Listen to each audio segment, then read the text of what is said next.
Ahead of the first alert weather days Thursday and Friday, our team has spread across Lubbock to help you prepare for the bitter cold.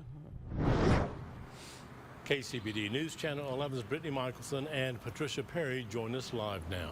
So, Brittany, let's start with you. This Arctic blast comes nearly 2 years after a deadly winter storm killed hundreds of Texans, you remember, in February of 2021.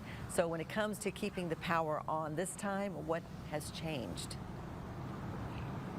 Well, Karen and Abner, since that storm, officials tell us a lot of changes have been made to make sure that the grid is ready for something like this. Now, with this storm, we won't see much precipitation like back in February 2021, so that will definitely help. But Matt Rose with LP&L says that the utility is treating this storm much like that one, just to make sure that everything is ready to go. Now, in the past several years, he says here locally, LP&L has invested nearly $500 million in the system. That includes transmission lines, new substations, and renovations at several other substations.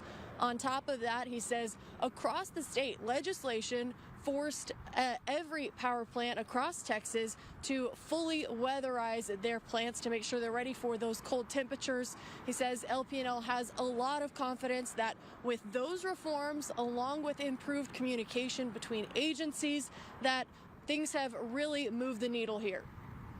Certainly, as you look across Lubbock and the state of Texas this weekend, there will be outages because of winter weather. That's just unavoidable. The question is it sectionalized, and are you able to address it quickly and get folks back on? And certainly here in Lubbock, we feel like we are, and we're not getting any indication from downstate that we have anything to be worried about at this point. He says he has even more confidence now that locally and both across the state that the power grids were able to withstand one of the hottest summers that we've seen on record this year.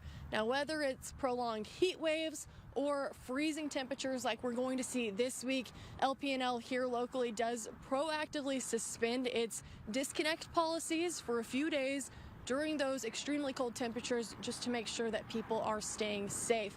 Now, LP&L does have some tips on its website so that you can help insulate your home, not only to keep you safe, but to also save you some money. Karen and Abner. Thank you, Brittany.